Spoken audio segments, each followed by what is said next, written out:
Today, I'm going to share with you how one critique from someone I never met in my life changed everything.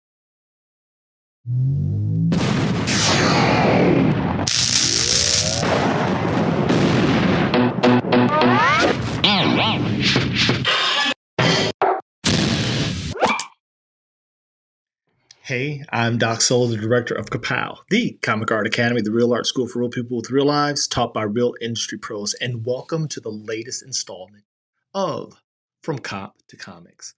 This is where I kind of sit down with you guys and I share my journey, the ins and outs, the highs and the lows, all of it. Fully transparent, nothing held back, how I felt about it, how it's affected me today, in hopes that it will inspire and encourage someone out there who is finding themselves in a similar situation with life or the craft, in hopes that this gives you some kind of insight and answers that we have more alike than we ever will different.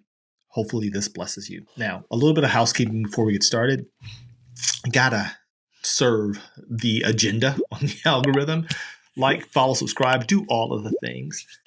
Check us out if you are interested in our offerings at Ka-pow, the Comic Art Academy at tgudraw.com, and all those great things. And hopefully something here again resonates with you in a real and impactful way. Now, on to the story. I think we can all relate, if you've been an aspiring artist for any amount of time, that we can agree that critiques matter, okay? But not all critiques are created equal.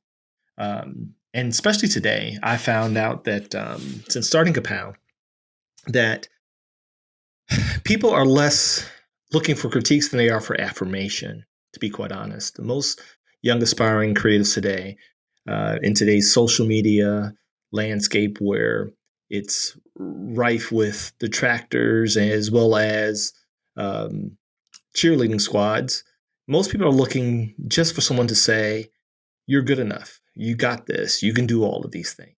And not real honest critique that is insightful, that is well-intentioned, and that also may sting a little bit.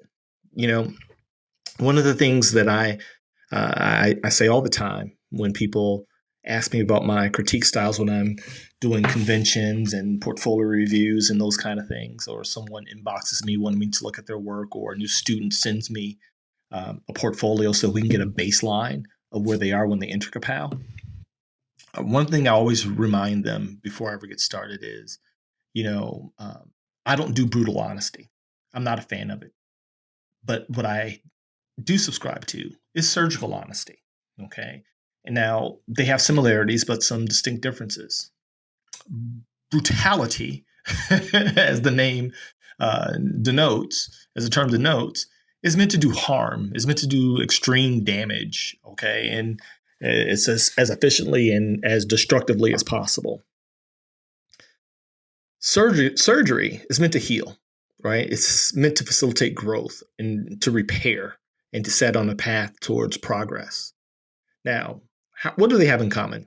They both hurt, right? As someone that has been under the knife more times than they can count, you're cut, you bleed, okay, you limp, you hobble, you cry, you scream, the whole nine. That's what they have in common.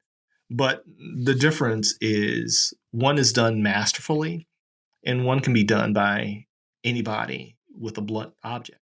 Okay. And I'm a fan of surgical critique with the promise that, yeah, what I may say might sting, it may hurt, but the intention is to repair, to put you on a path of healing and progress in your creative pursuits so that you walk away better than when you came. Okay. That is what surgery is intended to do.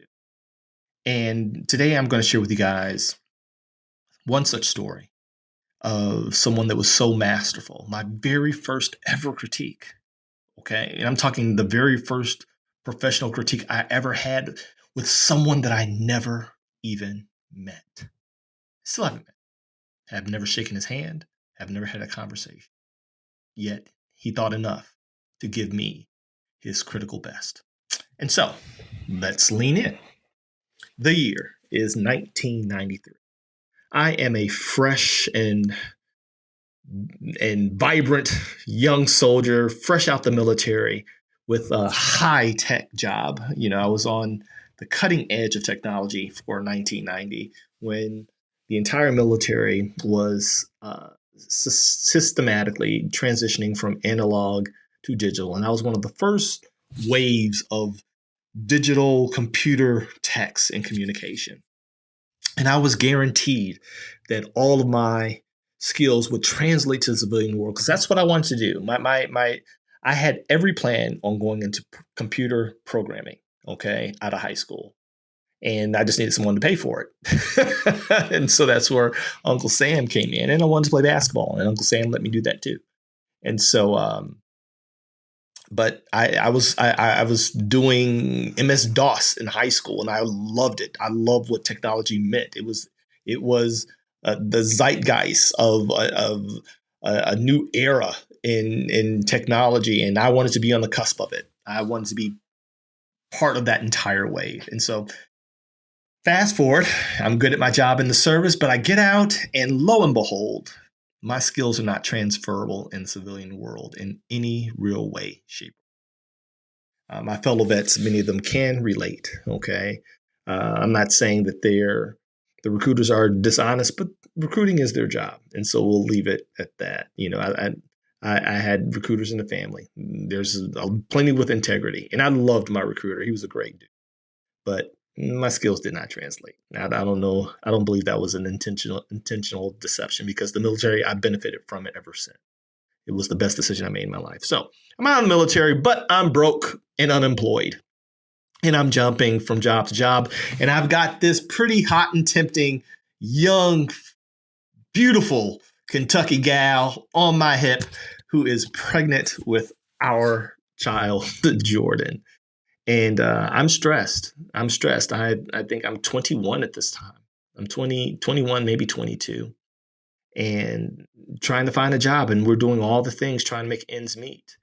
And to show you the difference in the era, stick with me, you guys. I just want to really paint a picture of how broke we were. We had a 2-bedroom, fully furnished apartment at a place in Kentucky called Turtle Creek Apartments. If you guys are in Kentucky, you probably remember Turtle Creek Apartments. They were beautiful. And we could not afford the rent of $279 a month. And that included utility. Okay. It was, if we could go back. If we could go back, oh my goodness, we would make it happen. Because if anybody is looking at rent and the economy today, again, check us out at Ka-pow. You shouldn't have to sell an arm and a leg to make your creative dreams come true. That's one of the reasons we sit at where we do with our tuition. And so anyway, better times financially, but not great times for your boy. And so I find myself doing security part-time at a local hospital called Audubon Regional Medical Center.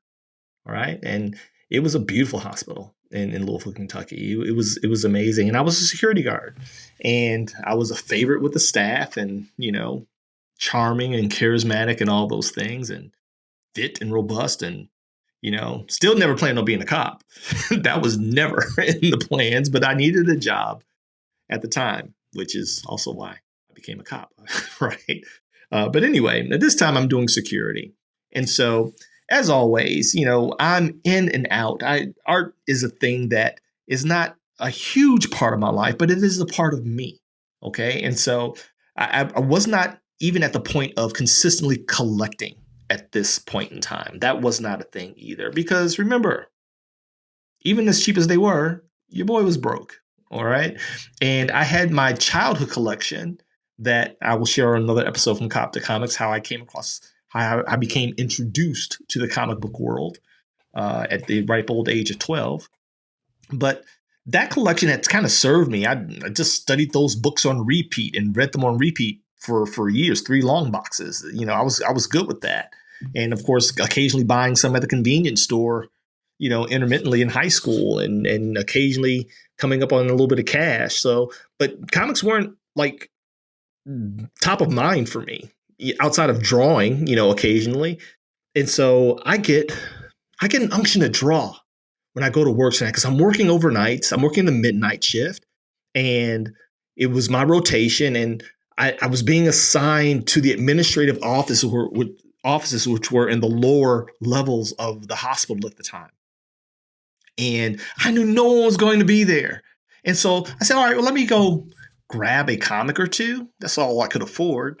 And I never forget, now stay with me, okay? Stay with me. Because if you don't believe in God and miracles, I don't believe in coincidence. I believe that there's a plan at work. And though we can't see it in the moment, all we got to do is play our part. And I believe that God has a plan for each and every one of us. And even being before you right now is part of that plan. And this is one of those early stepping stones towards today. And so I go to the comic book shop and I buy a Valiant comic book, Solar, Man of the Atom. What caught my attention, I knew nothing about Valiant. I knew nothing about Solar, right? What caught my attention was the art, period. And it was a beautiful cover by Barry Windsor Smith. Hopefully I can find an image to kind of show you guys as I'm talking. And so I buy that and I think one or two other books, and I'm good for the night. And so fast forward to that evening. I do all the room checks, make sure everything's locked. There's no one there. Or so I thought. Okay. And so I set up post in my high podium chair, and I grabbed a couple of pieces of copy paper from some of the copiers and sharpened a couple of pencils in somebody's office. And I set up, and I'm going to copy some art that I find fascinating by this amazing artist that I was totally unfamiliar with. Now, we know who Barry Windsor Smith is. If you've been in comics avidly for any period of time, he's one of the greatest artists ever, right? Truly a modern master. He's the one, if you didn't know, here's going to be an image of Weapon X Wolverine. He was the one who did that comic that helped establish Wolverine's origin in the mythos. And so, but at the time, he did this cover for Valiant. And so I'm sitting there. I got my little soft drink and I got my paper, and I lean in and I just start hand to eyeing it, trying to engage with the book and the paper. And you know how we do when we're really just trying to navigate it and we're very new to it. And I'm in a flow state. The world drops off, completely drops off. It's silent there anyway. There's no one there. It's just a well-lit hallway, me, and art. And as I'm drawing, all of a sudden I hear, and I look up, and there is this short, robust Caucasian man with a hospital badge on, ID. And he was part of administration. And at that time, I saw my career here at this hospital soon coming to an end. I just knew I was fired. And he says, ever so kindly, what you got there, buddy? And I'm stuttering. I'm like, well, nothing really. I'm just sitting here, and he grabs the paper. He just grabs it. And he looks at it and he goes, oh, And he hands it back to him and he walks away. He says nothing. So at this time, I'm like, all right, let's pack up. Let's get everything going. We're getting up out of here. Because I know pretty soon I'm going to call on the radio and they're going to be like, hey, Perry, time for you to need to meet you in the office, meet the supervisor in the office. I'm fired. And I know I'm fired. Okay. But sidebar here, If you guys haven't seen this video right here, or the art-to-art video with me and Mr. Corin Kaiser Stone, the incredible artist that has done everything from animation to The guy's amazing. There seems to be something about security jobs for artists. It's kind of like our go-to. In that interview, we related, and being on that post, you can be on that post, you have someplace to sit, it can be quiet, and sometimes you can get away with it. Well, this time I got caught. And I was sweating bullets, because how am I going to tell my girlfriend we need this job? I need every dime I can get. We got a baby on the way. We're behind on our rent. I'm dodging the repo guys for my car, and it ended up getting repoed, by the way, eventually. But we're doing all those things. And so I'm just getting ready to prep for my imminent employment demise. And he comes back and he says, "Here." And he hands me a card. And he said, give this guy a call. And here's the card, right? Now, I'm sitting there sketching a Valiant book, and he gives me a card with Valiant. And here's the name, Kevin Van Hook. I'll have a graphic up here of this scanned in. And when I see the name, and it says executive editor, not that I knew what an executive editor was, because I really didn't. But I saw the name Kevin Van Hook, and I looked at his name tag, and his name was Bill Van Hook. He says, give this guy a call. He's my brother. Might be something there. Now, I cannot make this story up. And you see, I'm very nostalgic. I keep these things. Okay? This card is now over 30 years old. So immediately, when I get off of work, I'm not fired. First, I'm rejoicing that I'm not fired. Yay, we're not fired. Okay, I'm not fired. But first chance I get, as soon as I get off, I'm beelining it to the local comic book stores, because I know nothing about comics. I know absolutely nothing aside from reading them and the artists that I have fallen in love with over the years, intermittently.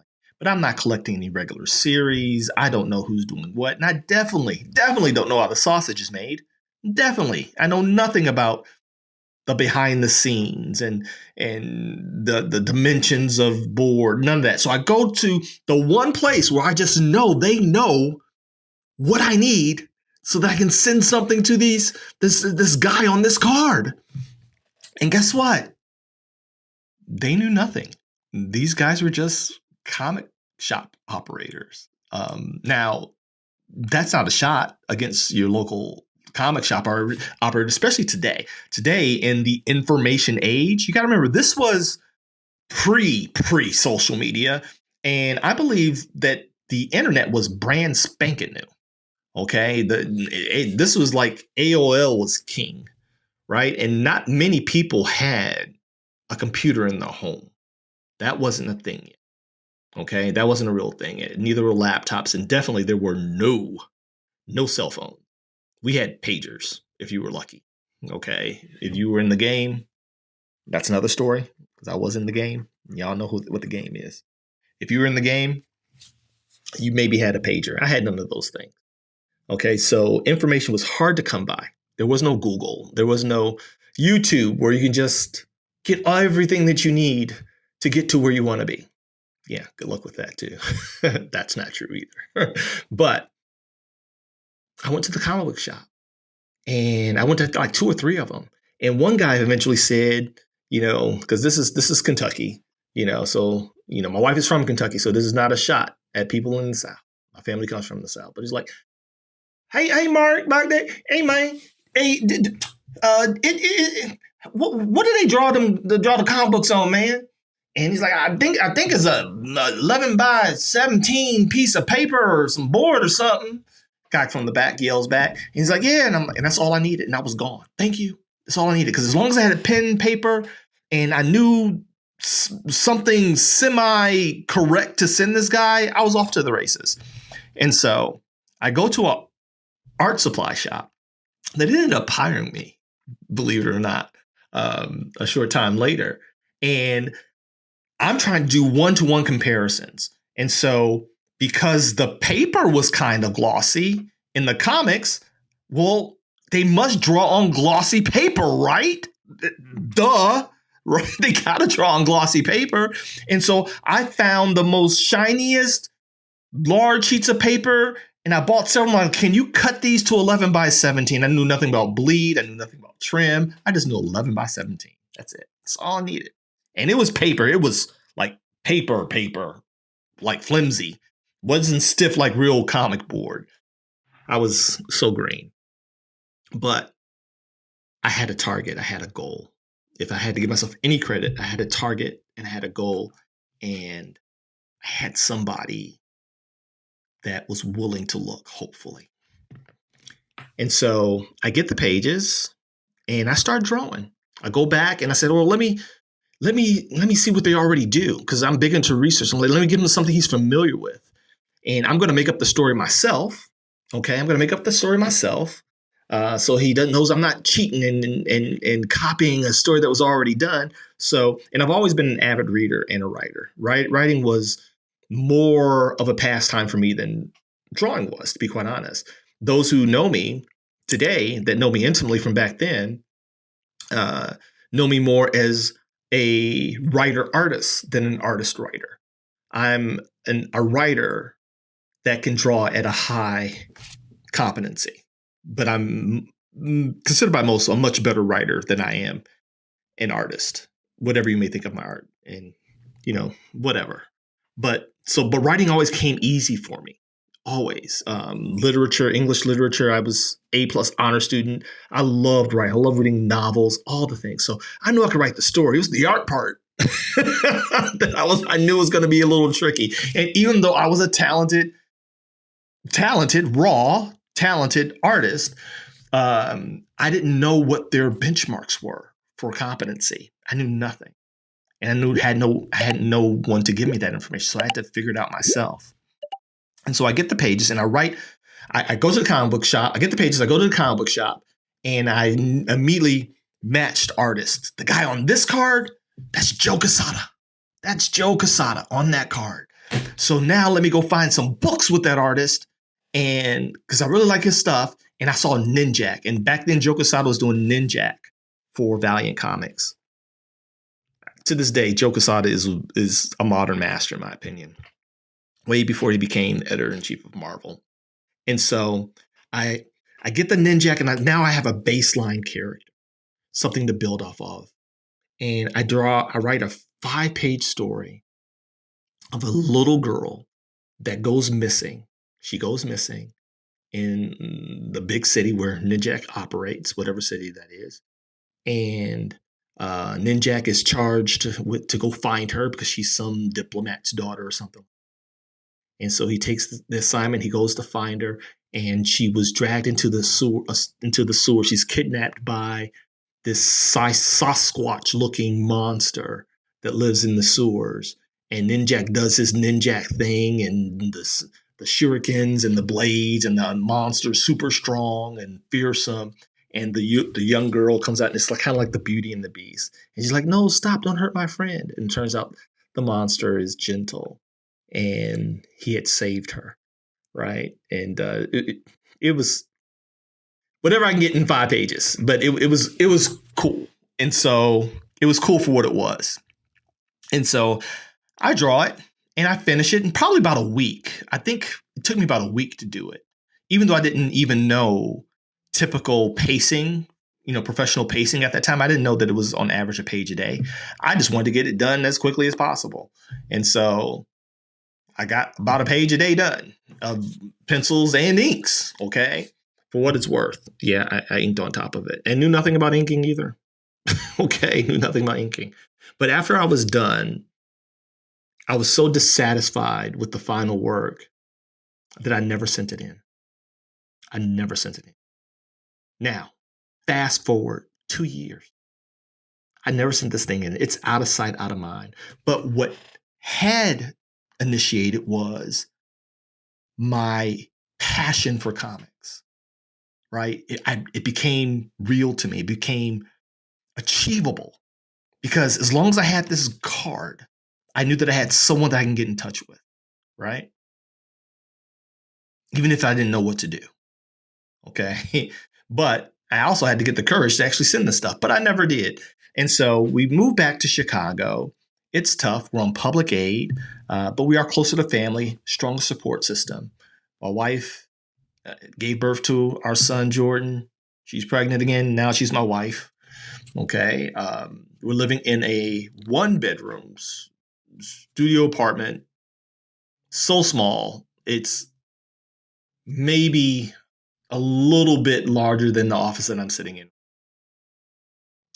But rat infested, furnished. It was paid for by the church to get us back home. They supported us until I could find gainful employment, which churches take note. That is ministry. And I'm doing temp jobs, jumping from temp job to temp agencies. I'm all over the darn state. I'm taking whatever job I can get.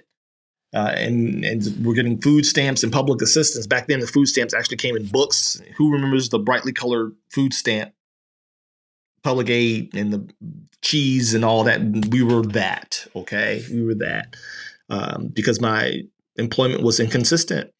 And so in steps my wife. Now, let me tell you about my wife. My wife has always been a huge supporter of my dreams artistically in the mission. And she always made sure that I had a place, no matter how small it was, at a place sequestered wherever we lived, where I could just escape and be that 12-year-old kid with a pencil and some comics and some cartoons. Now, because this apartment was so small, it was just a corner in the apartment that held my drafting table that my mom and dad had got me at 16, that I still have to this day. And I even have a duplicate of that table that's the one that I work on now. But I keep the original because I can't part with it for some reason. But the one that I have today is actually that, as cheap as it is, because it's familiar. You know, you don't need a bunch of fancy stuff, contrary to popular opinion. It's like, is it flat? Yes. Can it hold your stuff? Yes. Get to drawing. And so my affection for it, I got a duplicate of it years later, right? And so anyway, she always had that little spot in the corner. But in that spot, on that table, were those pages. And I would see those pages sitting there every day. And it became a pain point because I felt ashamed that I didn't have the courage to send them personally. And so I would see them and I would just keep walking and just go on. And it's 2 years later. But one day I come home from some part-time temp job, tired, right? She's made dinner and the kids are running around. And I glance at the table, but now the pages aren't there. And I said, "Hey, babe, where are those pages at from that thing from that little crappy story I did a couple of years ago?" "Oh no, I sent those in." "You did what?" "Yep, I sent those in. I mailed them to him. I copied them and mailed them to him. Here." And she put the pages back on the original pages. "Yeah, because I know you weren't going to do it. So I went ahead and did it." I was like, oh my goodness. Why did you do that? Why did you put me on blast like that? Now, to my credit, if there's any credit to be had in this, if there's any redemptive value in my character in this entire situation, I did not stop drawing from that point because it was a catalyst moment. And now I'm learning. I'd made connections with friends now that are now tenured artists at Marvel and DC. But Jay Lyston, shout out to Jay. He's inker extraordinaire. But he used to practice at my house, at our apartment in Kentucky, back when I was trying to get good enough to send stuff to this guy. And now he's one of the go-to inkers, and we know the inkers are going the way of the dodo, as you know, companies look to streamline to keep comics profitable. But he's one of those guys. He never has to worry about a job, and he's a phenomenal inker. And Jay, I'm going to post our art to art interview. I'm sorry I have not posted. It's been over a year because we never did part 2, and you know I'm anal retentive that way. Just know, Jay, I will be posting the art to art. And hopefully after seeing that posted, you will sit down with me and we can finally record part two because there's so much history and affection for my friend Jay Lyston. I knew him when he was like right out of high school. But anyway, uh, I kept progressing, you all. I kept progressing, and I gotten better. And if anything was going to be sent, I wanted to be something new. But guess what? Chances are I wouldn't have sent that either because I doubted myself too much. I was not confident. I didn't want to embarrass myself.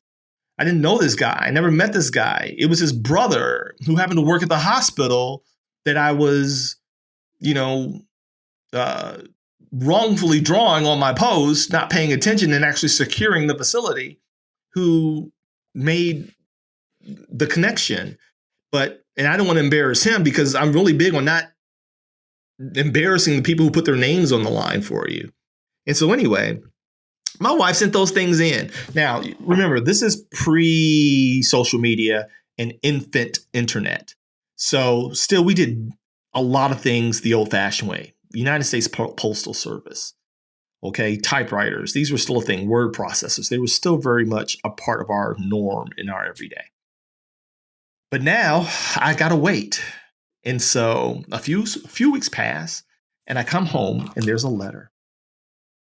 There's a letter for me from a man by the name of Kevin Van Hook. And I'm not going to read the entire letter. It's actually this letter right here. This is the original letter, okay? And you see the highlights. But this critique would change my life, okay? Because I never met this man. He knew nothing of me. I didn't even send it in. But check this out. I'm going to share some of this with you. And if you'd like me to leave a link of the scanned letter, please comment in the comments below, and I'll create a link where you can click and read the entire letter for itself. And hopefully it blesses you, and you can know that these are just people, and not everybody is looking to destroy you, despite being accomplished. It just blessed me profoundly, and I kept it. And I'm a sap. I keep mementos, and this is a pillar. I am who I am today artistically. I'm where I am today because he thought enough to type this up for me. He thought enough to respond to an artist, an amateur that he didn't even know. And he says, my first name, which I will not tell you guys here. He says, "Hey, I got your samples the other day. I guess your wife sent them, and I'm glad she did. I know I always made bigger jumps in any drawing ability when I had the opportunity to get someone to critique my work. Now, just to let you know, if I didn't think you were talented and had a serious shot at getting into the business one day, I would just give you a polite, keep up the good work." So here goes. I'm taking time to critique, so I'm not just being polite. Surgery. The man was about to do open art surgery on me, and I was there for it. Now he goes into, now these are the highlighted points, okay? I'm not going to read everything because time, but he'd like to see good copies of my pencils. When you ink have clearly defined textures, and it's kind of a craft on itself. Back then, the consensus was pick a lane, penciler or inker. That was the conventions from the inception of comics to I would say early 2000s. I would always resented and resisted that philosophy.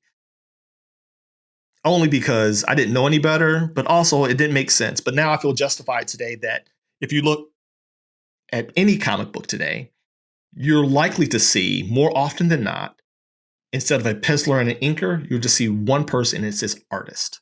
And then you'll see colors. You'll see writer, you'll see artist, you'll see colorist. All right. Occasionally you'll see writer, penciler, inker, colorist, letterer. But now it's just writer, artist, letterer, colorist, of course, in the editors, because streamlining the pipeline saves money. And we know that comics are in dire need of economic resuscitation today, right? And so anyway, He wanted me to pick a lane. Another one, watch out for tangents, objects with other objects in the way that they look like there may be links. Now, if you're a Ka-pow student or you have been critiqued by me at a convention, you're seeing this set the course for my artistic life moving forward. These became benchmarks of my process and my focus.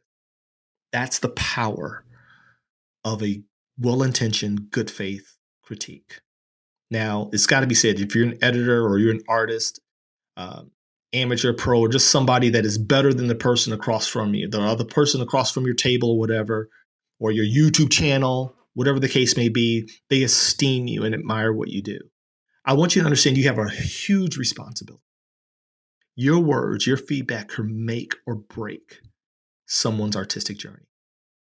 You could speak death to them, or like in this case, give life to a career that blesses others in the craft. See, because this letter didn't just help me get discovered by DC or help me get into animation or help me get hired by YouTube. I'll tell that story. That's a video, how I got hired by YouTube, right? This set me on a path that would touch others with now a school and speaking engagements. And I just pinned a deal with a theater here that wants to do live classes. It has produced a harvest. This small sowing of this little seed of 2 pages is still reaping the harvest today. Pay attention. Take it seriously. Don't take it lightly. Don't blow off someone that comes to your table, artist, writer, that wants feedback, that wants to know what your honest opinion. They're making themselves vulnerable to you. They are literally bending the knee and submitting to your talent, to your expertise, and to your experience. Give them your best and make sure that they leave with something that they can activate, that they can pursue, that they can develop. Because he said it right here. He says, if he didn't think I didn't have talent, he would have just said, keep up the good work. He opened that way with me, which made me receptive to everything else he had to say. Okay. Now, for my students and those that have been critiqued by me, I do my best to mimic the pattern laid out in this letter. I do my absolute best. Those that may come in on the tail end of a critique may think that I'm harsh. And I can be a little harsh, but only because I care. But what I am never is brutal. What I'm never is insincere or disingenuous. When you come to me or to anybody in our team and you want feedback, we're going to give you honest feedback. All that I ask is that you're actually open to it. That's it. Because here's the thing today, many, not just artists, but people today, they seek more affirmation and confirmation than they seek critique. More people, because of today's social media platform and being prematurely platformed or prematurely validated by a crowdfunding or Instagram, most people cannot handle coming face to face with their deficiencies in any era. Now, granted, I know that I'm older, Gen X, right? Apex Gen X, that's what I am. We're built different, and that's not a humble brag. The studies have shown it. Just like the baby boomers before us were built a little more different or a little bit more robust. We have our problems, but toughness was not typically one of them. You know, we submitted to mentorship. It was very big in my era. Submitting to those that were elders or elder statesmen in a particular craft, you know, trade schools, all that stuff. We were that generation that was receptive and open to that. But nowadays, a lot of people come to me that I have to handle much gentler than we were handled. And I'm okay with that. I'm okay with that, which is one of the reasons why when people, if you ever see me at a con, make sure you ask for a critique. Because if you ask me to look at it, I will likely probably say nothing. I will look at it and hand it back to you. Okay. You have to welcome. I'm kind of like the vampires and sinners. You got to invite me in. All right. When you invite me in, then that lets me know that you're open and receptive. Okay. So anyway, back to the letter. He goes on and he recommends reference and perspective. Like this is right here, perspective. Anybody knows me knows I am a perspective and camera junkie now. All right.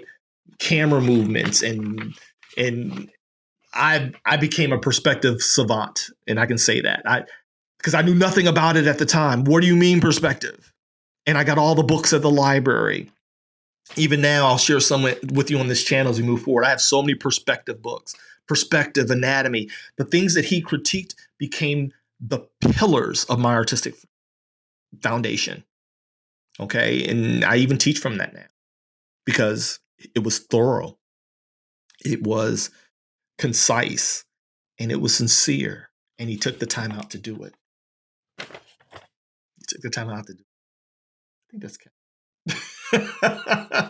but I'm going to have to find a way to preserve these. And he goes on and he says about perspective. After that, he says, but in closing, you've got a lot of talent and I hope you pursue it.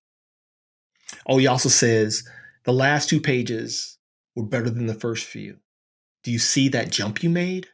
Very good improvement. I'd still like to see pencils without it. So he noted my progress from page 1 to page 5. That's the process, you all. That's the process. And he told me to keep it up. He thought I had a shot. And guess what, Kevin? You were right. Thank you. Thank you so much for being who you are. Listen, I would be remiss if I didn't ask for somebody out there. If you know Kevin Van Hook, last I heard he was in Hollywood on the West Coast somewhere. I know he had gotten into movies and production of some kind. I looked for his LinkedIn. I've been trying to reach this man.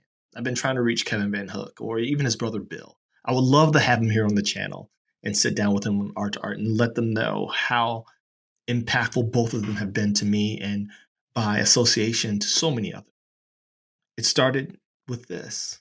This was a huge jumping off point for me because I got the valuable input of someone on the inside who gets inundated with submissions and requests and is reviewing books for publishing and make sure things are ready for the shelf. He's dealing with the creators, and he thought enough for someone he didn't even know, never even met, and he gave them something to work with. That's what we want to do here at Ka-pow. All right, this is how we treat our students. You guys, more reviews are coming up. I recorded them with my students. I have not shared them, but we pay it forward. We actually care. I know it's hard to know who to trust nowadays in today's scam landscape. The internet is so rife with scams and people just looking to take your. We are not that. We are not that, which is also why we're selective and have the processes we do. I am going to be sharing with you guys our tuition because that's been the biggest mystery that we even now share openly in the interview. But I'm going to go ahead and put it out into the world. But we are affordable and we are invested in our students, not just because they are paying a tuition, but because they are people with real goals and real dreams that have entrusted us to help them see those dreams and see them realized and come to fruition. And we take that seriously, man. That's heavy. That's heavy when you think about it. Because we know that art changes the world. It's changed the landscape of entertainment. It's changed politics. Art affects technology. I may have the next, I don't know, Steve Jobs sitting in my class, forever technology, and they may be inspired to create something. We know that Star Trek, we have our cell phones. That was art first. That was drawn. The communicators and the watches that can talk. And come on, this is art. This is creativity. It touches everything. And when people connect with you and trust you to help facilitate their journey down this path, how can you not take that seriously? And so, yeah, one critique changed my life. Best, Kevin Van Hook, May 20th, 1995. And he signed it. It's one of my most prized artistic possessions, that and this card. And again, if you like me to leave that, leave a link and share it with you guys, just comment below and I'll make sure that I send you guys a link where you guys can read the letter in its entirety. But listen, if you guys have heard anything today at all, you're your own worst critics. I was harder on myself than he ever was, and it would have denied me the chance to see myself because he saw something in me I didn't see. You're going to be better the more you pick up the pencil. Every stroke gets you one stroke closer to the type of creator you want to be. That's the process. Everything that I draw, the stuff that preceded it, all I see is flaws. That is the art. That's the artist's curse. That's the curse of it.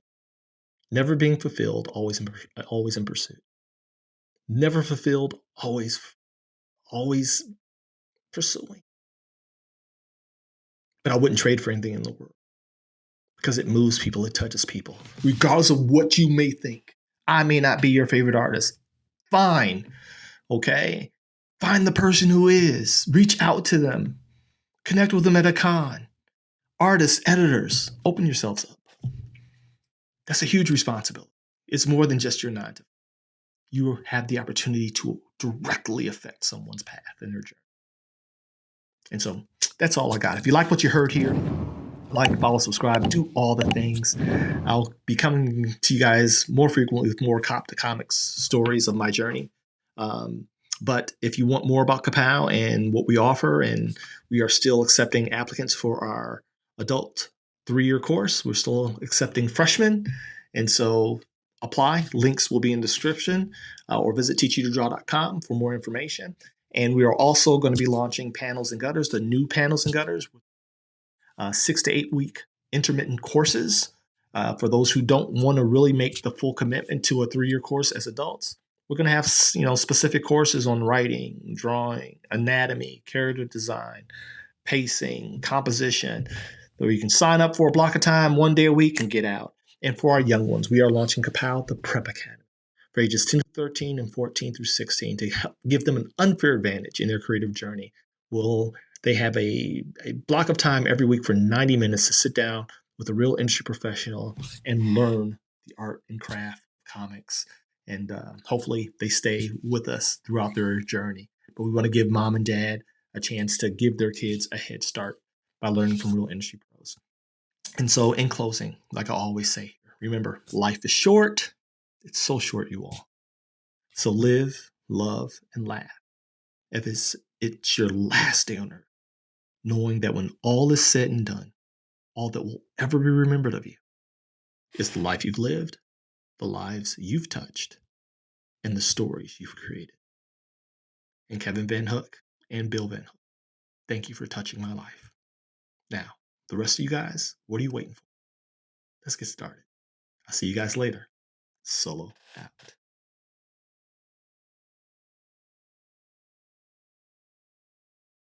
Ka-pow.